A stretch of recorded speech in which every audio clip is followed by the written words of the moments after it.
Venezia Santa Lucia. Je descends.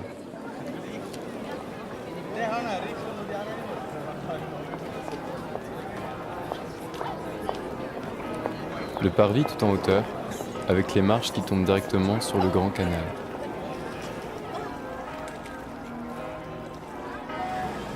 Je regarde les palais de l'autre côté. Les façades, un pan de mur, quelques pierres roses, le campanile dressé d'une église.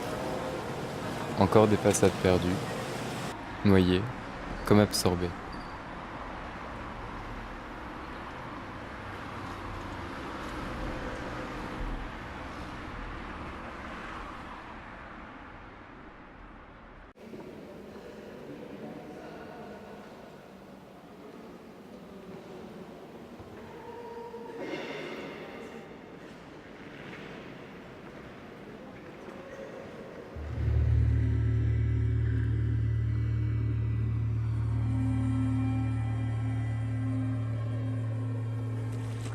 L'eau commence à suinter dans la ville, entre les pierres.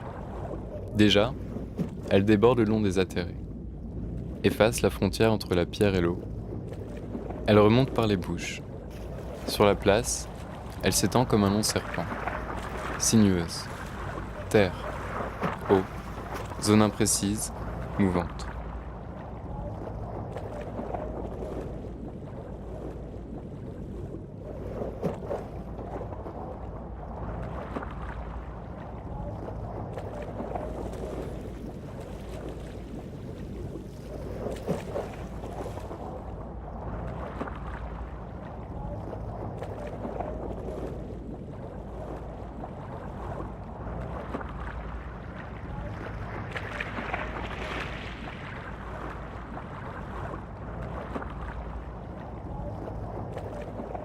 Les moindres ruelles deviennent des canalisations. Et je me retrouve pris au piège, au dépourvu, dans une marée grandissante, qui installe en moi un sentiment de déséquilibre. Tout au bout, la masse grise de l'eau, les murs de briques rouges.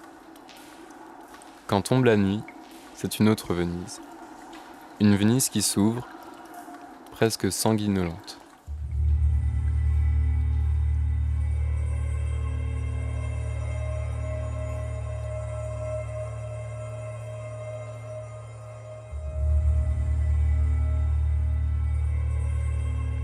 Ce n'est pas de l'amour-propre que j'ai senti en pensant que cette ville était faite pour moi. C'est une admiration profonde de l'architecture de la ville, de la fluidité et du rapport qu'elle entretient au corps. Mon cœur bat avec force.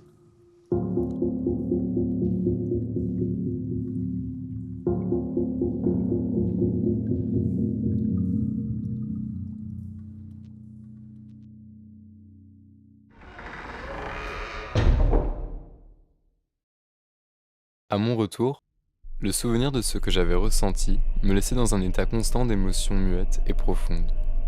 Souvenir d'une splendeur qui m'échappe encore.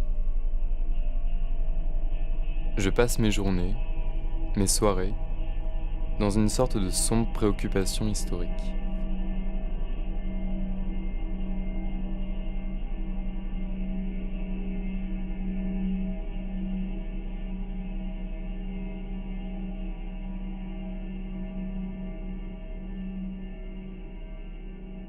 Je passe mes journées, mes soirées, dans une sorte de sombre préoccupation historique.